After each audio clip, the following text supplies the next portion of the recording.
Good evening. Welcome to another edition of the Queen's Grapevine. This is your host, Walliingford. Tonight in the Grapevine, we decided to come down to the Fortune Society, who happens to be one of the premier companies right here in the Long Island City area, doing such a wonderful job. And we want to take this opportunity on behalf of the family of the Grapevine, people of Queens, Westchester, Long Island, of course, of Manhattan, to hear the great stories of things that have taken place. We feel very privileged and happy, and of course, it gives us a great deal of satisfaction to have our special guest, who happens to be the CEO of the Fortune Society. I'm talking about Ms. JoAnne Page. Welcome to our program. Thank you so much. I'm delighted to be part of it. Thank you so much. Well, it's great to have you because we read about the Fortune Society, about the great work that the Fortune Society have done over the years. Can you tell us how long and when was it founded? The Fortune Society was founded in 1967, so we are 45 years old now. Wow. And wow. I've been here as CEO for the last 23 years. Wow, that says something. And how long have you been in this location here? We moved here in 2008. Okay. So we're about 4 years in, okay. And we love it here. Okay. Originally, were you in the city before, or you just in the Queens area? We started in the theater district. We actually started out of a play. So we were in Chelsea for more than the 23 years that I've been running it. We also have a residence in Harlem.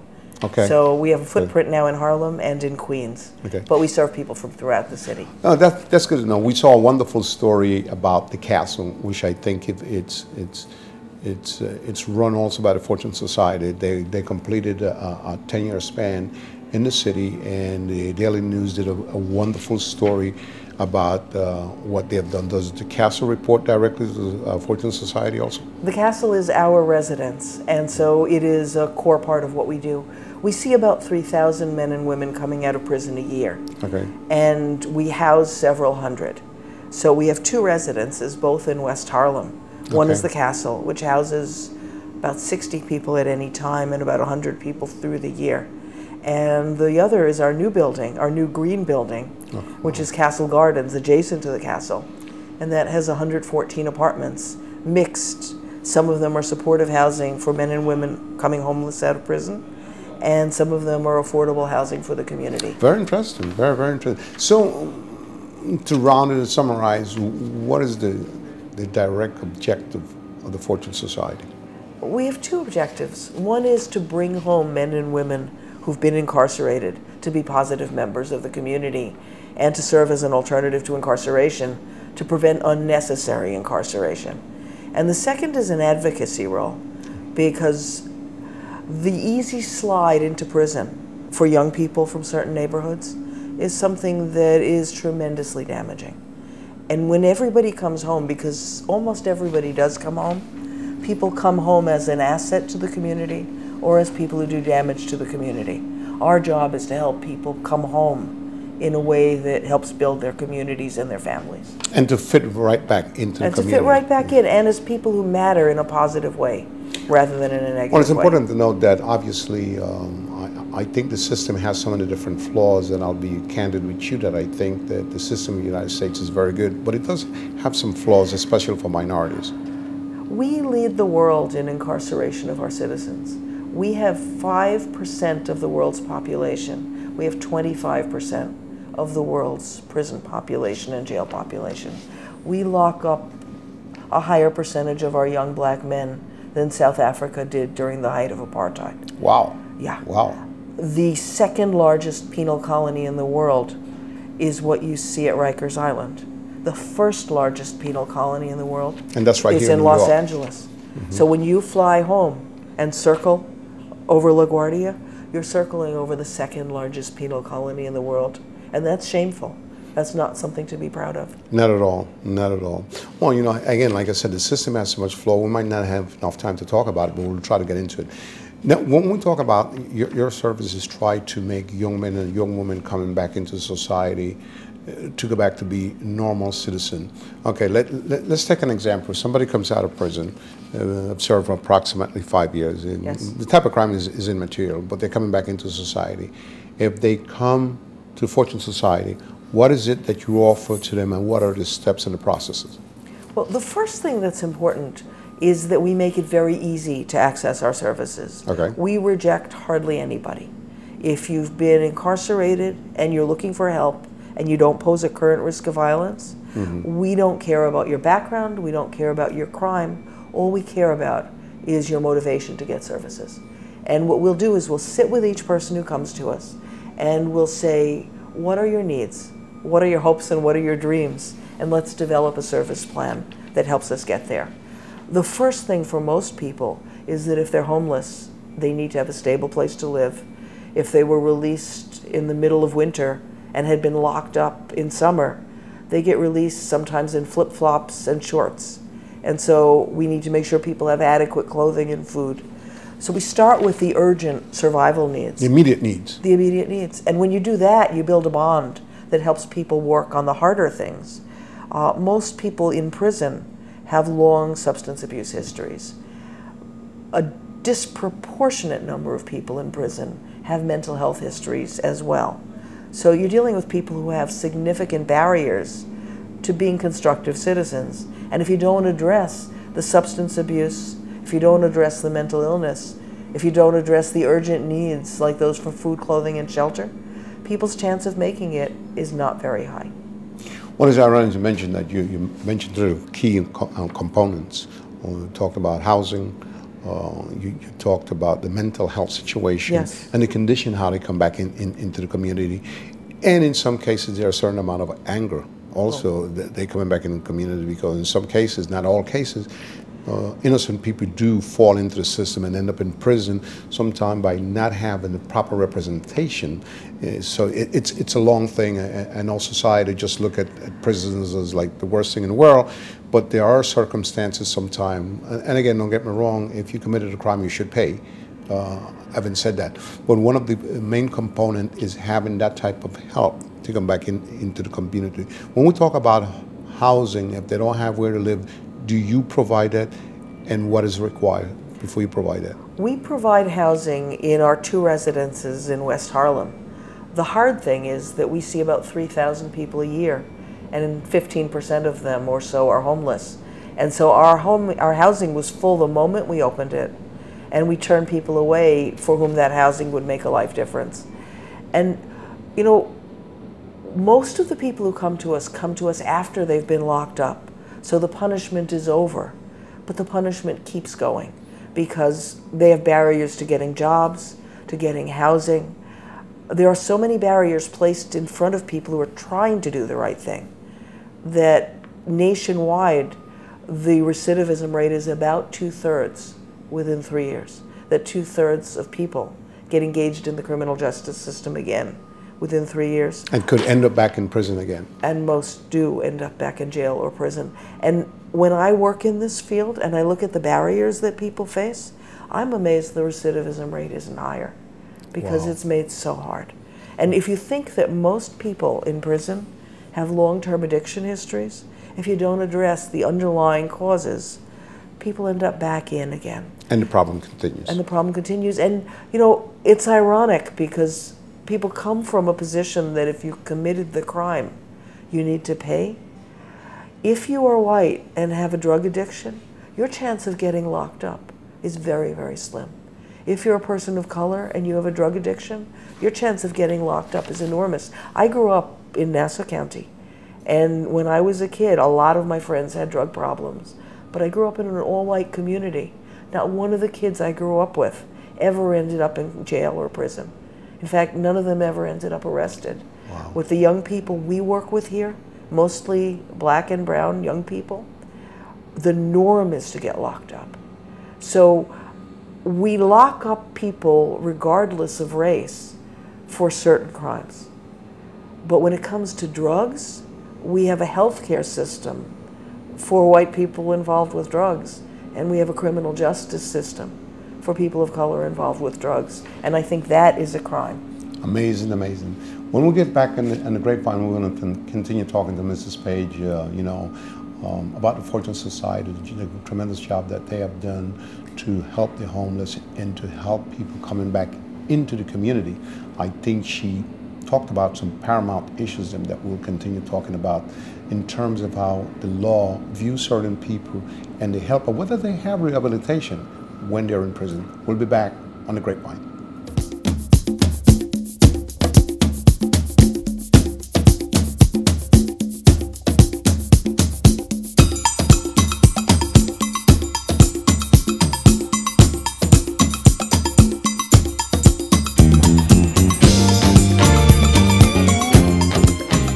And we're back here in the Grapevine talking about the Fortune Society, which is a great organization growing, helping people who are really truly in need, making a difference in the New York tri-state area. And again, we're privileged to have the CEO of the Fortune Society on our program tonight, discussing the various programs in some of the people that they have helped in terms of homes, in terms of job. When we talk about the Fortune Society, how large is your budget? We have a budget of about $18 million right now and about 200 staff. Right. Is this a non-for-profit organization? We are very much a non-for-profit organization. It's a real struggle to keep the place going. Okay. But do you have tremendous support behind you in terms of people who understand what you're doing and is constantly there making a difference? We have really powerful support among our elected officials and our communities. I'm actually very moved by what it took to get our new housing put in place. We had over 14 funding sources, and we were supported by the Speaker, by City Council, by our City Councilman. This is what's very simple about this. We are cheaper than prison, and we save lives. So we work across both aisles, because who can argue with saying, as somebody comes out of prison, let's help them get a job, pay taxes, pay child support, and be people who build their families and communities. So in a way, what we do is very simple and very, very widely acceptable. Wow. Are politicians really cognizant of the issues and helpful with the Fortune Society? You know, politicians get tugged two ways. One is that nobody ever lost their political office by sounding tough on crime, even if it's not truly protective of community safety or of the budget. But what's really interesting right now is that in tough budget times, people have to make decisions between building more cages or doing something that works better, costs less, and protects the community. So we're seeing a real push toward being wiser and doing less of what doesn't work and doing a little more of what does. What's really interesting for me is that if you compare New York to California, New York has made a decision, both in the city and in the state, to decrease its jail and prison population, to increase its alternatives to incarceration, and we've seen drops in crime. California made the opposite decision. They've built prisons instead of schools, and they've seen a rise in crime at the same time that their prison population has kept going up. Wow. Yeah, so wow. I think New York has something to be very proud of, and New York City especially should be proud of its record, because I think we lead the nation in terms of the movement toward fewer people locked up and more services in the community. Oh, that's good to know, and then obviously that's a big thing in the feathers of New York City when we compare it to California, which is another large state like New York, or probably a little bit larger. We talked about a lot of things in the Fortune Society. We know for a fact in reading the newspaper and reading books how difficult it is for a person that was incarcerated to come back into society. Your programs, we walked through the building a little bit and we saw computers, we saw a certain amount of educational programs that goes on here where you retrain people in order to get them back into society. Can you walk us through the diligence of some of the training program in terms of the job placement, in terms of what type of preparation, and how do you train them for an interview, and more importantly, how you detect their skills and match that versus what's out there? Because when they go out there, they have a major strike against them, okay? Having a felony against you in the New York tri-state area is like a death situation. And it's important to understand, anyone watching this program, that people that go to prison are human just like you, okay? They might have made a mistake in some cases and they deserve a second chance. And that's what the Fortune Society is all about. Doing that type of job to getting back people into the community as a law-abiding citizen and finding home for them and finding a job. So walk us a little bit through the process of the job situation. Most people who walk into Fortune Society come to us saying, I want to get a job, I want to support my family. They come with enormous barriers, and some of them are internal, some of them are external. Internal, for example, is when you have a long history of addiction and you haven't addressed the issues that you need to address to become clean and sober and hold your sobriety. So we offer drug treatment. We're licensed to do so. We offer mental health services. We're licensed to do so. We won't put somebody into a job interview situation until we've worked with them about the issues that would destabilize them. Once we feel people are job ready, we put them through a job workshop, and they work with job developers to help become employed. And then we stick with them for 2 years, because people need to learn the skills to hold a job in the same way that they learned the skills to survive in prison. And they are the opposite type of skills. So we've learned we need to stick with people over the long term. The people who come to us come with a tremendous range of skill and ability. The typical reading level of somebody incarcerated is about 6th grade. So we have an in-house school from literacy through GED, and we even work to help people get into college when they're ready for that. But we'll work with them around their literacy. We also place people across that spectrum. So we have people who are just learning to read, and we have people who are ready to get a job with a master's degree. One of the great crimes that occurred was when college was eliminated in prison. It was cheap. It cost over $1,000, not more than that, per person for tuition assistance. And the recidivism rate for people who have had some college under their belt is extraordinarily low. So that question of, do you choose to pay a little bit to help save a lot of money and make communities safer? We've made the choice the other way, and Fortune's doing advocacy about education. But in addition to our job placement and our follow-up for 2 years, we also have a belt of green job training. So we can train people in hazardous waste remediation. We can train them in green construction. We train them in food services, and that helps people get better jobs. Our idea with people is you stick with them over the long term. And so we may place somebody in an entry-level job, but once they build a track record, they can come back to us and we can do more. And we also serve as a human resources department for employers, because we'll help them find motivated employees, and we'll stick with them so that if problems come up, they can turn to us to help resolve them. I think one of the most important things we do around employment is that most of our staff and a third of our board, many of our managers, are formerly incarcerated themselves. So they both come with professional skills and with knowledge of the experience of incarceration and the hard road to being able to live in the community. They provide role modeling that it's possible.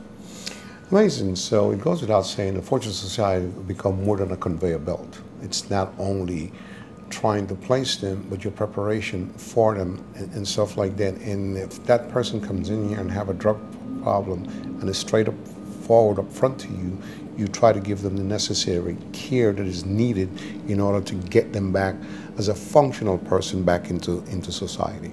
We also serve as an alternative to incarceration. So we are in Queens, Manhattan, the Bronx, and Brooklyn.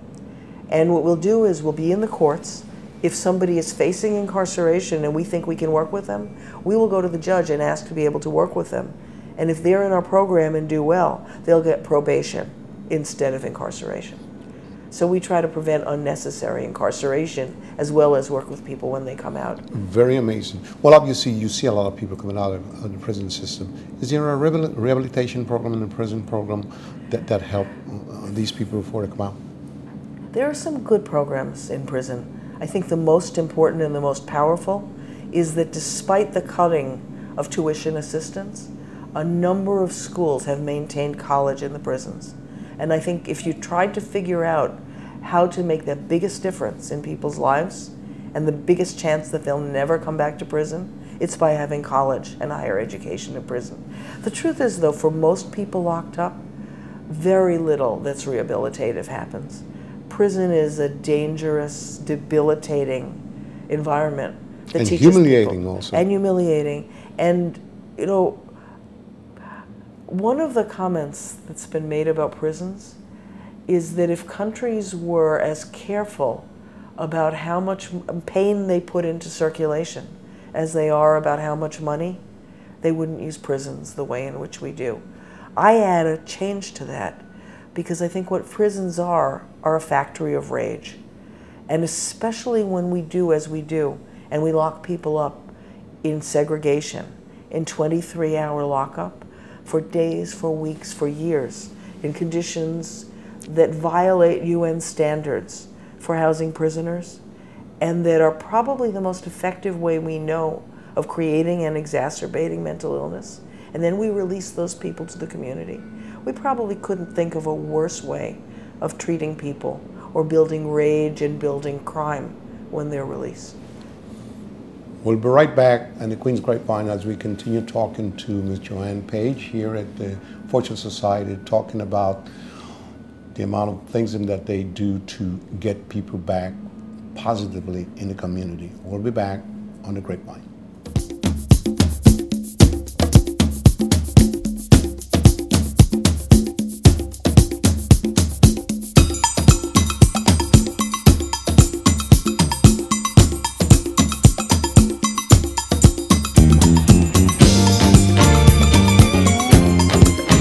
And we're back here in the Queen's Grapevine talking about the Fortune Society, which is an institution or a company that, as far as I'm concerned, the best kept secret, doing a wonderful job here in the tri-state area in more ways than one, and making a big difference, watching people grow and people coming into their own and helping them to come back into society, helping them find homes, helping them to keep them off the street, and educating their mind, which is something that's extremely important because education is a must. Mrs. Page, as we continue talking, is there a website or a phone number that anyone seeing this program might want to reach out to you or to anyone at the Fortune Society to call in for help or for whatever other matter? Maybe they might be looking for workers or employees. Is there a number? Sure. Our phone number is 212-691-7554, and our website is fortunesociety.org. We are looking for employers who want motivated employees. We're looking for volunteers who would love to work with our clients, and we're here to help people coming out of jail, coming out of prison who want to help. Again, 212-691-7554, and our website is fortunesociety.org, or just Google Fortune Society. And what I'll say to people who want to volunteer is that my mom and dad in their 80s are volunteering here. And the danger with coming here is you get to be involved in work that really matters and see people grow. And we're very addictive. For employers, we act as your human resources department. We find motivated people and we stick with them over time to make sure they do well in the job.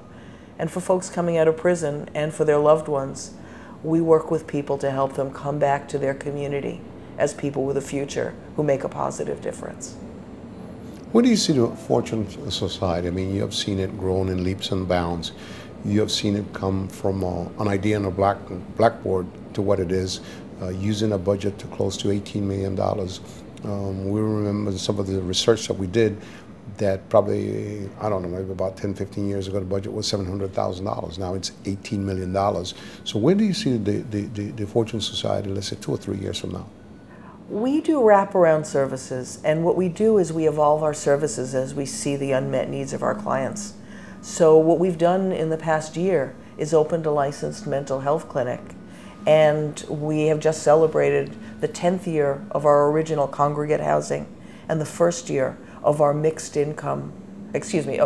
population green building, where we provide affordable housing for the community and supportive housing for men and women who are just out of prison and homeless. What I would like to see is more housing. I'd like to see our mental health services expand to be able to serve more people, and I'd like to be able to have more people come and use our employment services. We do wraparound services. And more than anything else, as we face really tough budget years, I just want to make sure that we can keep our open door policy so that any man and woman who's been incarcerated, who's looking for help in building a better life, is able to get the services they need here. And that is a struggle. I know, obviously it's a struggle. We talked about all the good things. Give us an example without using any type of name. There have been issues where you get someone who comes back into society, and you try to place them, and it doesn't work out because of their attitude or stuff like that. And how do you broach that back on the second go around? So we make a lifetime commitment to people. When we start new staff, we say, if it was your mother or your brother or your child looking for help, what would you want? If somebody has a 20 or 30-year drug history, and our people often come from multi-generational histories of drug use and physical and emotional abuse, there's no silver bullet. It doesn't stop immediately with getting help. So it takes sometimes working with people time after time. Our attitude is that if you don't pose a current risk of violence and you want our help, even if you left badly the last time, we'll dig in and we'll work with you. And you'll be surrounded by role models of staff and of clients who are really working to build a better life. We see incredible successes, but sometimes knowing that addiction is a chronic relapsing condition, people fall on their face and we need to help them scrape themselves off the floor and start again. We never turn anybody away who's willing to try and doesn't stop other people from using our services. And those powerful notes, we want to take the opportunity on behalf of the family at the Grapevine to tell you thank you so much for giving us the opportunity to hear the outstanding job that's been done here, to hear the beautiful things that you're trying to do to help the community, and more importantly, helping those who are coming back into society, to let them understand that people care for them and want to do good for them. We have no words to thank you for that, and we look forward to have the opportunity to one day work with you again and continue success. You know, there's a lot of joy in this world because you get to see people blossom and you get to see them break multi-generational patterns of damage and despair. So I have one of the best jobs on the planet. I get to be in a really hopeful, warm, and caring place and see people change. Very good. And for those, I hope some politicians are watching this program, and instead of just blah, blah, blah, turn your heads to an organization like this and give them the support they needed. Again, this is Walliingford Lee saying good night for the Grapevine, and thank you for watching. See you next week at the same time, at the same place. Good night.